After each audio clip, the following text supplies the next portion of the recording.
Hey everybody, T-Man here once more, bringing you guys another motherfucking video. This one's going to be doing a video on Triple H, strictly Triple H related, all over. I'm going to be going, this might be a lengthy video. I don't know how long this is going to end up running. I want to talk a little bit about his career, and mostly about how I think he's going to be going on in the future, being a authority type role. It's funny because that's a storyline, but real behind the scenes taking over as Vince McMahon's next guy in charge after Vince. How I think he's going to be in the long run, how I think he's handling NXT, and a lot more.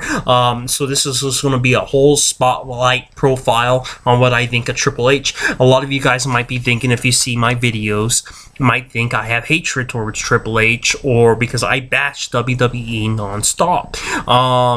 I want to clarify that. I have a lot of respect for Triple H, and as a wrestler, he was always one of my top favorite guys. He really was, and those of you who are my friends that know me on a personal level know that I'm not just saying that. Triple H was always one of my favorite guys, and as a leadership role, I don't think we can really say if he's good or bad yet, because until Vince McMahon completely steps down, we're not gonna know whether or not Triple H is good. I personally think he will, and in this video, you're going to see why I think he is. And it's 3 letters, NXT. Watch that. That's Triple H's baby. But let's start off from the beginning. You know, I've noticed Triple H, and I'm not just saying this because those of you who are my friends that's watching this video know that I was a very big WCW fan. I was always a WCW fan. And I actually remember Triple H. Believe it or not, I was a young kid, but I remember Triple H in WCW as Terror Rising and that other British gimmick that he had, and I forgot his name during that time. And with the big floofy blonde hair and all that other stuff. And he was just, I never thought in a million years that he was going to be a big superstar. Never. Who would have ever thought? Because in WCW, you saw a lot of jobbers. You saw just a lot of average people. I never thought in a million years that he was going to be a top guy in WWE. WWF at the time. I would never thought in a million years. So he goes into WWF as Hunter Hearst Helmsley, and I'm not going to go through his whole thing. And I remember, again, when he was in WWF, I did not like him there. I'm not going to run down his whole career because you guys could go fucking see his documentary or whatever. I'm just going to be going spotlights what I think of him throughout his career and stuff. Then he moves on to WWF as the Hunter Hearst Helmsley gimmick, as the British snob, and I hated the character. I thought it was boring, a very boring guy. And back when I was a kid, I didn't notice great in-ring work. You know, I mostly noticed the characters and the people that were larger than life. That's what I was drawn to as a kid, was characters that were larger than life and that were different. And a very boring character like Triple H, I didn't even really wanted to see him wrestle, so I never really took him serious. I don't think I never really, come to think about it, I don't think I really appreciated great in-ring wrestling work until my late teens adulthood. Then I was more into in-ring work and not really characters, just storylines and gimmicks and things of that sort.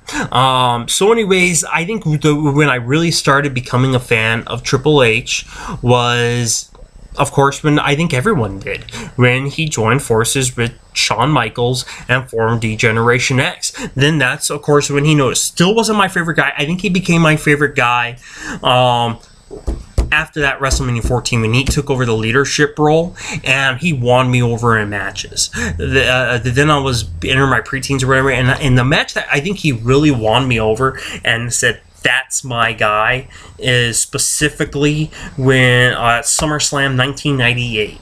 Against The Rock in a ladder match, a great ladder match. If you're fans of Triple H and The Rock and you have not seen that, it's on YouTube and of course the WWE Network. You could look up Triple H and The Rock 1998 SummerSlam ladder match. Great match. And even the pay-per-view before that, I think they had like a 30-minute-ish Iron Man match or Best Falls or 2 out of 3 Falls or something on the pay-per-view before that, Fully Loaded in 1998. That was really good. And those 2 pay-per-views, I think, this is when Triple H really won me over. You saw because he showed so much heart because he was coming up from behind. The Rock was kicking his ass, and Triple H didn't look real big at the time. Like he's done in most of his top heavyweight title run, and how he does today when he just looks so jacked up and larger than life. He didn't look skinny or nothing, but he was wearing pants, so I guess his whole physique didn't really stick out that much. And Ben, he was just digging from behind and really showed a lot of heart, especially in that ladder match. You were really voting for, you were really going for him because he was close to getting the bout on the ladder, climbing the ladder, and then something will happen. Then it was during the big rivalry between Generation X and the Nation of Domination with The Rock. So it was a really great storyline. That's when he became my guy. And then I thought, if I have to make a list of my top heels of all time, my top 5 heels of all time, Triple H would be up there with Ric Flair. Ric Flair will be 1, 2, somewhere in the top 3, and I think so will Triple H. If you think about it, he was the #1 heel, especially in the Attitude Era when it was really kicking kind of in the middle of it, and especially 99 and 2000, especially the year 2000. That was Triple H's year. That was his year where he dominated that whole year, had the title a big chunk of the year in 2000 with him and The Rock. They had like a big 6-month rivalry for the world title in his heavyweight title days. He was just a standard heel. He was a great heel. And then you saw him in the Evolution day when he was still a top guy. He really was. I mean, I don't think anybody could compare themselves to Ric Flair, but Triple H, you could compare him to Ric Flair in a character related thing. You could definitely put Triple H up there with Ric Flair, because if you think about it, Ric Flair was the main heel and heavyweight champion throughout the 80s and early 90s. Same thing with Triple H throughout that whole 2000 era, late 99 to just about all of 2000, throughout 2000 to 2010, he was a top guy and in the heavyweight title picture. He was a top guy, and especially in the Evolution, when he kind of created like his version of the Four Horsemen, man, you could kind of see it like, man, you could like, hey, this guy's like a Ric Flair. The only difference I would say is I think Ric Flair was a lot better of an in-ring worker. If you want to talk about all around together, I think Ric Flair is way superior than Triple H. But you could definitely, relate Triple H to that kind of standard, to like a Ric Flair, especially as a character.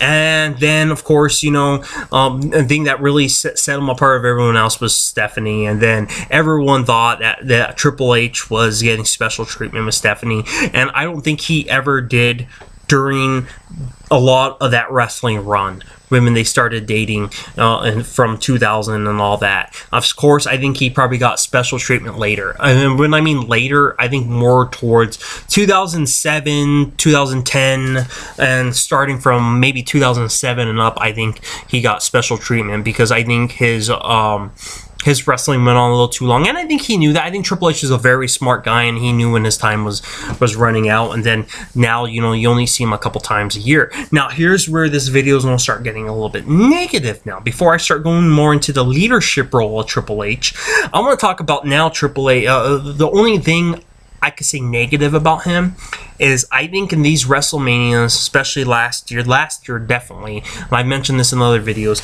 and as this year's WrestleMania and last year's WrestleMania, Triple H doesn't need to be in WrestleMania anymore. Okay? If it's needed, go ahead and put him in. If you guys are in dire straits, don't have nothing else to do, then go ahead and put him in. I think last year's WrestleMania 30, you saw them moving around storylines just to have Triple H on the card, because he's married to Stephanie. That's what it looked like, and that's what I think it is. I never thought Triple H was, got special treatment until about 2007 and on, and especially at WrestleManias. First of all, yeah, it made sense during CM Punk. Once when CM Punk walked out, it was stupid to have Daniel Bryan wrestle 2 times. Yeah, it was fun to watch storyline wise, but it was all about Triple H wrestling on WrestleMania. CM Punk knew that too. That's why he didn't want to wrestle him. He knew that it was all about Triple H wrestling WrestleMania. And this year infuriates me more than last year because Triple H is going to be wrestling Sting. I have no problems with Triple H wrestling Sting any other time of year, even next year at WrestleMania, not this year. I've said it in many videos. This is the year where we have to see Sting Undertaker. And we're not, only because of strictly Triple H. I mean, why else? Why else? Because Triple H is saying that he wants to wrestle Sting, and Undertaker's going to wrestle Bray Wyatt. Undertaker Bray Wyatt, that's an awesome, cool match. If the streak was intact. I said that in other videos before. If the streak was intact, it would be great seeing Bray Wyatt and Undertaker. And I would have Bray Wyatt go over on The Undertaker. Now, The Undertaker and Bray Wyatt will win, and Bray Wyatt's going to lose 2 WrestleManias in a row to Undertaker and John Cena. And it's very stupid. It's bad booking. It's very bad booking. And then they're saying, oh yeah, but we're going to do Sting and Undertaker next year. You don't know if Undertaker is even going to be physically able to. He only wrestles 1 time a year at WrestleMania, and every time he does, like, he gets hurt for 6 months after that WrestleMania. I mean, right now we're in January, and he's barely deciding now whether or not he's going to wrestle or not. And they just told him if he's going to wrestle, it's going to be against Bray Wyatt. He's probably like, boy, are they serious? Yeah, Undertaker, they're serious. They want you to wrestle Bray Wyatt, not Sting, because they're fucking stupid and retarded.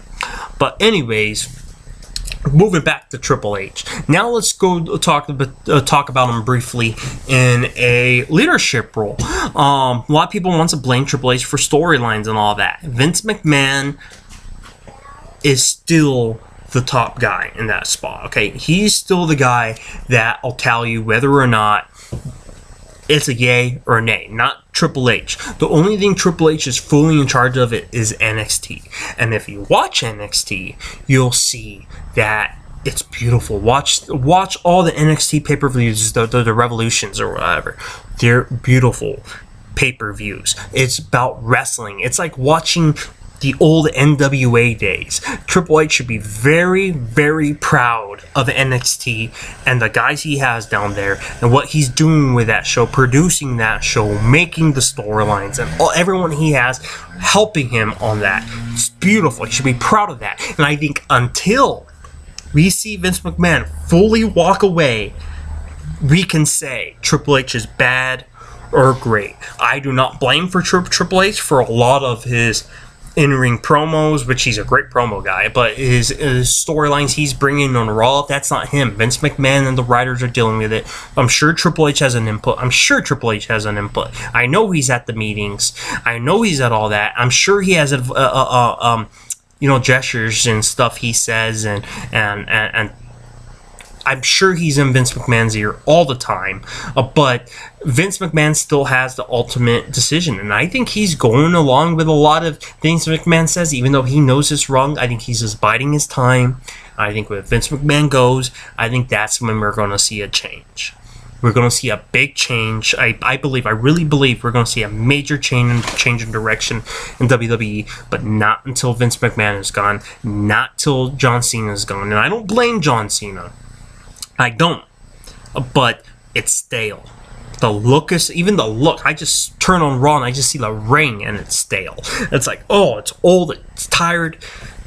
Once when Vince and Vince McMahon, John Cena's gone, especially Vince, I would just reset the whole thing. I would change the way the arena looks, the way the ring looks, everything. Change everything. Different yourself. Make it known as the Triple H era. Then we'll know whether or not he's a great booker or not. Anyways, guys, my kid's up. I could hear him up there. Until then, I hope you enjoyed this video, and I'll see you for the next one.